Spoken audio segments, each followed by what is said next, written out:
जाति प्रिय मुख्यमंत्री नवीन पट्टनायक आज अनुगुल जिला गस्त कर अनुगुल जिलार कोण अनुकोण पालहड़ा कहतु तालचेर निर्वाचन मंडली कथा कहतु अनुगुल निर्वाचन मंडली समस्त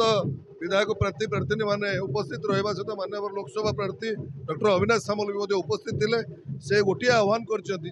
उन्नति प्रगति केवल ही ओडिशार हो पार एवं केन्द्र को भरसा कले किसी हो पार ना जेहेतु से सब बेले शोषण करोडिशा को केबे हेले भल भाव देखी ना वैमात्रिक मनोभाव करोडिशा स्टेट को स्वतंत्र मान्यता दि जाए ओडिशा स्टेट को एभली भाव जो देखा गले 100 यूनिट मागणा बिजुली एवं अन्य सुविधा सुजोग माँ मान को 15 लाख पर्यंत बिना सुधरे ऋण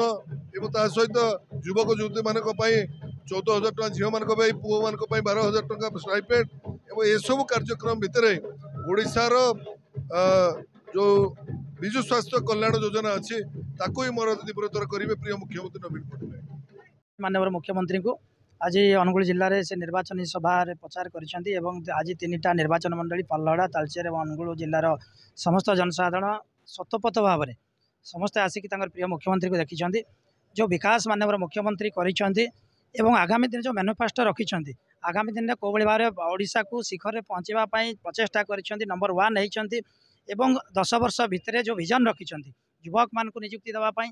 एवं स्वावलंबी करने माँ मान को आहरी मजबूत करने जो पदक्षेप नहीं ओडिशावासी जो भाव खुशी अच्छा अनुगुल जिलावासी खुशी अच्छा आगामी दिन निश्चित भाव में माननीय मुख्यमंत्री को ओडिशावासी बाछिबे 6ठ थर माननीय मुख्यमंत्री शपथ नेबे एवं ओडिशा बहुत आगू जावा सहित आम आशा रखा अनुगुल जिला ये विकास क्षेत्र में बहुत आगू नुआ फर्दर जोड़ी हे। मुख्यमंत्री नवीन पट्टनायक तो आमर ओडिशार 1 नंबर मुख्यमंत्री सारा भारतर भी 1 नंबर मुख्यमंत्री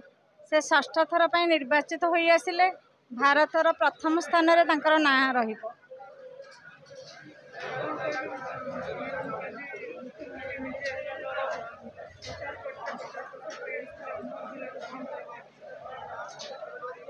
अनुगुल जिला प्रचार आसते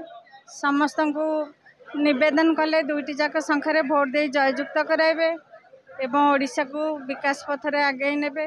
एवं 6ठ थर पर भी माननीय मुख्यमंत्री निर्वाचित हो आसिले से 6ठ थर पर मुख्यमंत्री हेबे